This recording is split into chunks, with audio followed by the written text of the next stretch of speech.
Disney's animated feature Peter Pan is actually celebrating its 70th anniversary this year, but I've already reviewed the movie, and it's probably one of my few favorite Disney animated features. And I've just seen its brand new live action remake, Peter Pan and Wendy, now streaming on Disney Plus. But is this anywhere as good as the animated film itself? Or is this just another big letdown of a live action adaptation of one of Disney's animated classics? Watch this spoiler free review and find out. Big D's Entertainment Rankings and Reviews.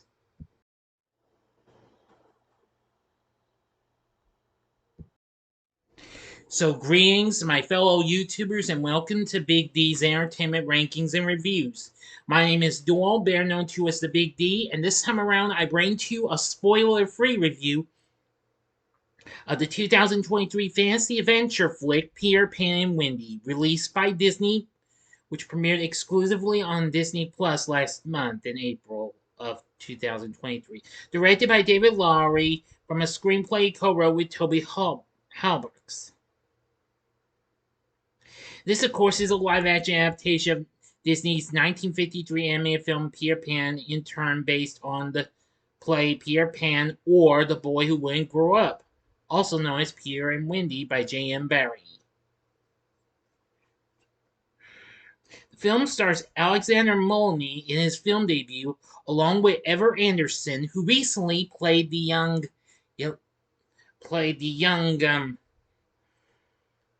version of, well, a certain Marvel character we may know. Yes, the young Natasha Romanoff in Black Widow a couple of years ago. Plus Jude Law as Captain Hook, plus Yara Shahidi, Joshua Pickering, Jacoby Jape, I'm sorry if I mispronounced these. Molly Parker, Alan Tudyk, Jim Gaffigan, and Elisa Wapanatak. If I mispronounced that, I apologize, as supporting characters. Now, of course, the story follows Peter and Wendy as they head to the magical world of Neverland with Wendy's brothers, John and Michael. And, of course, Tinkerbell, Peter's best friend. Along the way, Wendy embarks on the adventure that will change her life and encounters Peter's archenemy, Captain Hook. Now, this film was actually produced last year, but it didn't come until just more recently.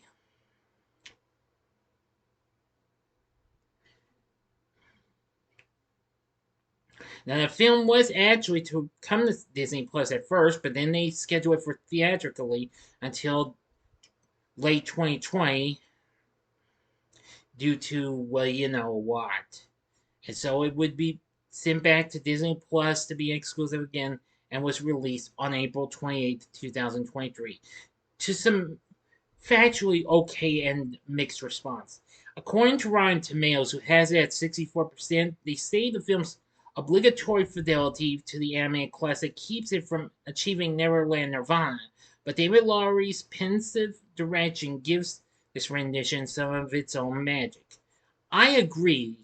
It does have a little bit of pretty good magical moments and what have you.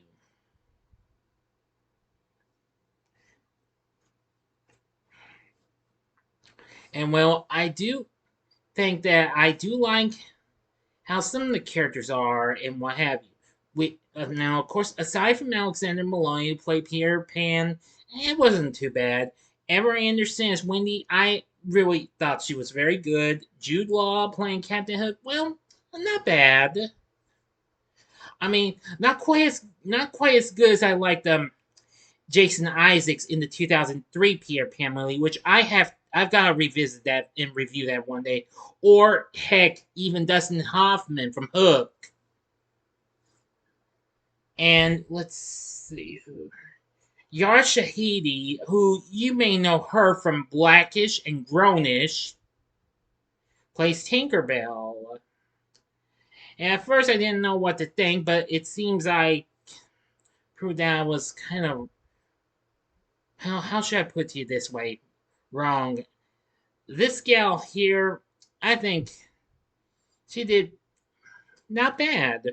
I found out this was, well, she actually played a little girl opposite, played Eddie Murphy's daughter in Imagine That long ago. Now she's grown up a bit and what have you.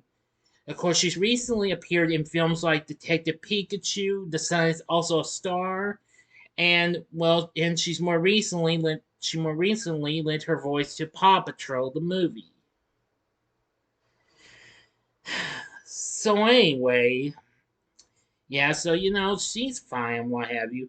Alyssa Wapatok, if I mispronounced it again, I apologize, played Tiger Lily. Well, she speaks in a different language. I thought the character was fine. What that brings me to one of my negatives. We don't see the Indian characters much. We do see them for a little bit. Now, let's see. Now, Joshua Pickering and Jacoby Japet played John and Michael. And I'm gonna say they were fine, what have you. Playing the kids' parents are Molly Parker and Alan Tudyk. They weren't too bad. Now, let's see. Then we have Jim Gaffigan playing Captain Hook's first mate, Mr. Smee. Let me put it this way: he was okay, but no hard feelings. But I prefer them. Bob Hoskins playing him in Hook. Sorry, can't remember who played him in the 2003 version. Again, it's been a long time since I've seen that one. Okay. Now, another issue was the Lost Boys. We kind of had a mix of girl characters in too. But hey, I was completely understandable. I think I recalled reading about that. Excuse me, my battery's charged on the laptop. Apologies. So, overall, I thought that was factually okay and what have you. It's not the first time they would make, well, a girl play characters that were originally from guys. You know what I'm saying, folks? But even so, it was fine. Another negative I have with the film is we don't see much of the mermaids either. We see them up for a little bit, but not a whole lot. And Daniel Hart provides a good score in the music department, which by the way, that's kind of another negative I have with the film, is because you don't get to hear much of the popular songs you've heard from Peter Pan, like "You Can Fly" and what have you. That was probably like one of the big highlights of the original film, for heaven's sake. Although I did like that song, the pirate song though, which I thought was pretty good. So that was fine, what have you. But overall, I did enjoy this for what it had. Well, some of it for what it had to offer. It's not really another great live action take of a Disney animated feature, but it's factually okay good and what have you. But kind of a little more over okay good in ways. But would I recommend it? Well, I'd say maybe give it a one-time watch. But I didn't hate the film in any ways. Again, well, it's probably one of the more, well, wee bit decent ways, but not decent, not great decent. Okay, I think, well, you get the point. Okay. So anyway, Peter Pan and Wendy, it's fair and what have you. So overall, my score for Peter Pan and Wendy, I give it 3.5 stars. 3.5. On a scale of 1 to 10, I'm going to give it a 7.5. So what did you think of Peter Pan, Wendy? Let me know what you thought about in the comment section below. If you like this video, click the like button, subscribe, and be a part of the Big D Nation. Join me next time when I bring to you the first of a week of video game reviews. That's right, I'm going to finally review the sequels to 2 games I reviewed last year, starting with the 2 Ratchet and Clank sequels, and then the 2 Sly Cooper sequels later in the week, and Super Mario World. First up, Ratchet and Clank Going Commando.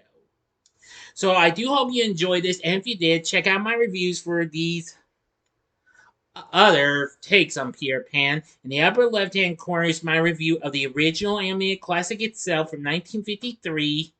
The upper right-hand corner is my review of Hook from 1991, or if you which had Robin Williams and Dustin Hoffman. Or if you would like, go to the bottom left-hand corner and see my review for a recent live-action take of a Disney, well, type of flick, but just with a view on the villainess herself in Cruella from 2021. And the bottom right hand corner is the button you can click to subscribe. If you like rankings and reviews on movies, TV, music, video games, etc., then I'm your guy. Thanks for watching. Until next time, I'm the Big D saying see ya.